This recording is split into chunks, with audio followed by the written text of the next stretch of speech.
आउज़ बिल्लाहि मिनश्शैतानिर्रजीम बिस्मिल्लाहिर्रहमानिर्रहीम अस्सलाम वालेकुम रहमतुल्लाहि व बरकातहू। मैं बिल्कुल ठीक ठाक हूँ, शुक्र अल्हम्दुलिल्लाह। उम्मीद करती हूँ कि आप सब भी बिल्कुल खैर आफियत से होंगे। आज हम ऐसी सूरत के बारे में बात करेंगे कि जो मेरे दिल को बड़ा सुकून देती है और उसके बारे में बात करना मुझे बहुत अच्छा लगता है।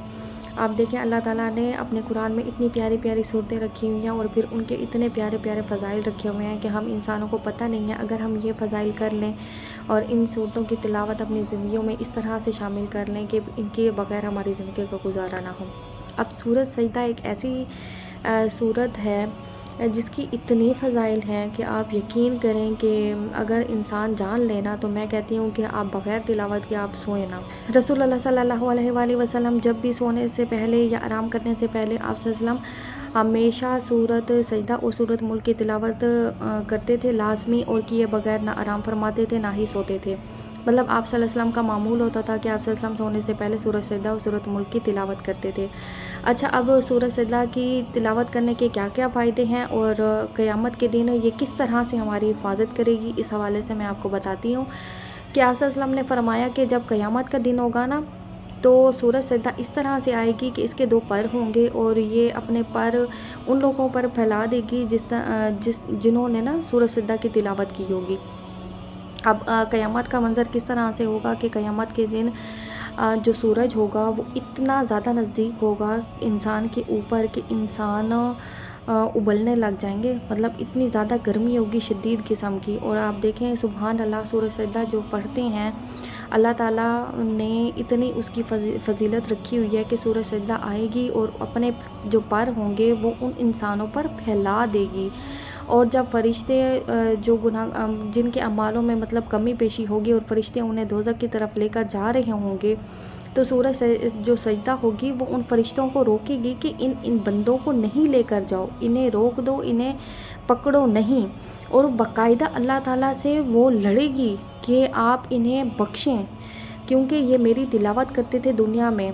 और वो अल्लाह ताला से सवाल करेगी, अगर आप इन्हें नहीं बख्शते तो फिर आप इस तरह से करें कि आप कुरान में से मुझे निकाल दें, मैं कुरान का हिस्सा नहीं हूँ, आप मुझे कुरान में से निकाल दें। सुभान अल्लाह, आप देखें कि किस तरह से वो फिर जो उसकी तिलावत करता होगा उस बंदे को जन्नत में लेकर जाएगी। अल्लाह ताला की कितनी बड़ी शान है कि आप सूरज सजदा की तिलावत करें और सूरज सजदा आपकी उस वक्त इतनी हिमायत करेगी कि वो अल्लाह ताला के सामने आपके हक़ में लड़ेगी और आपको जन्नत में लेकर जाएगी। इससे बड़ी मैं कहती हूँ आपके लिए, एक इंसान के लिए क्या खुशी हो सकती है कि आप सूरज सजदा की तिलावत करें डेली, और एक सूरत आपके लिए कब्र में भी नूर बने और फिर क़यामत वाले दिन आपके ऊपर पर फैलाए, आपको सुकून अता करे और अल्लाह ताला से आपकी सिफारिश करे, आपके लिए लड़े और आपको जन्नत में लेकर जाए। और इवन के फ़रिश्तों को भी रोके कि तुम इस बंदे को नहीं कर सकते, क्योंकि ये जो बंदा है ये दुनिया में मेरी तिलावत करता था।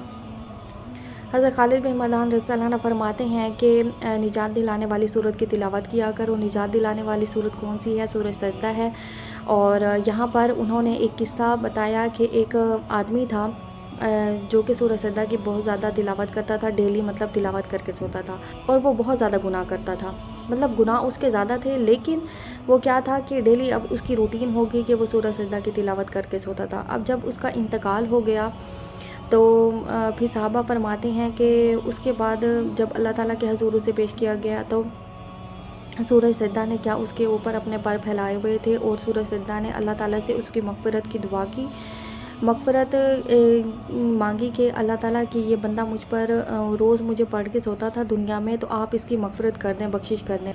तो अल्लाह ताला उस शख्स की जो सिफारिश करेगी सूरत, तो उसकी जो वो होगी सिफारिश, वो जो उसकी मग़फ़िरत की होगी वो उसे कबूल फरमाएंगे। और अल्लाह ताला फ़रिश्तों से कहेंगे कि इसके हर गुनाह के बदले में एक नेकी लिख दो और जो उसका एक दर्जा है वो बुलंद कर दो। सुबहान अल्लाह, कितनी बड़ी बात है। अब देखें अल्लाह ताला ने क्या किया कि वो इंसान क्या दुनिया में गुनाह करता था, लेकिन सिर्फ उसकी क्या एक नेकी ये थी कि वो सूरज सजदा की तिलावत डेली रूटीन में करके सोता था। और अल्लाह ताला ने फिर क्या किया कि उसके हर एक गुनाह के बदले में एक नेकी लिख दी और उसका एक दर्जा भी बुलंद कर दिया। اچھا، سورہ سجدہ کے حوالے سے میں یہاں پر آپ کو ایک وظیفہ بھی بتاتی ہوں کہ اگر کسی شخص کے کوئی مخالف ہوں اور مطلب پراپرٹی کے حوالے سے یا کوئی مکان یا کسی طرح سے اس طرح سے یا قرض کے حوالے سے کوئی اس کو مسئلہ ہو، تو آپ نے کیا کرنا ہے، آپ نے 21 دن تک سورہ سجدہ کی تلاوت کرنی ہے. نماز عشاء کے بعد آپ نے 11 مرتبہ سورہ سجدہ کی تلاوت کرنی ہے. انشاءاللہ جو آپ کے مخالف ہوں گے اور کسی قسم کا آپ کا قرضے کا مسئلہ ہے، کوئی مکان کا ایشو ہے، کچھ بھی ہے، وہ اللہ تعالیٰ اس چیز کو حل کر دیں گے. اور اس صورت کی بڑی بڑی فضیلتیں ہیں. بس یہ ہے کہ ہم لوگ جو ہیں نا، مسلمان ہیں، ہم اسلام سے اتنا دور ہیں کہ ہم ان چیزوں کو امپلیمنٹ نہیں کرتے اپنی زندگی میں. میں کہتی ہوں آپ سورۃ ملک کو، سورۃ سجدہ کو اور سورۃ واقعہ، یہ 3 صورتیں ایسی ہیں جو میں کہتی ہوں رات کو آپ تب تک نہ سوئیں جب تک آپ انہیں پڑھ نہ لیں. سورۃ واقعہ ہمیں کیا فقر و فاقہ سے بچائے گی، کبھی بھی وہ انسان بھوکا نہیں مر سکتا. سورۃ ملک ہماری قبر میں ہمارا ساتھ دیں گی. اور سورۃ سجدہ قیامت کے دن ہمارا ساتھ دے گی، قبر میں بھی ہمارا ساتھ دے گی اور قیامت میں بھی ہمارا ساتھ دے گی اور اللہ تعالیٰ سے ہماری سفارش کرے گی. اللہ تعالیٰ ہم سب کو سورۃ سجدہ کی، سورۃ ملک کی، سورۃ واقعہ کی، ان 3 صورتوں کی ہم جب تک تلاوت نہ کریں تب تک ہمیں نیند نہ آئے. ہمیں ایسا انسان بنا دے. ہم سب جو مسلمان ہیں ہم سب کو توفیق عطا کرے کہ ہم ان کی تلاوت کیے بغیر نہ سوئیں اور اس چیز پر ہم عمل کریں. اپنا بہت سارا خیال رکھیے گا، مجھے دعاؤں میں یاد رکھیے گا. اللہ حافظ.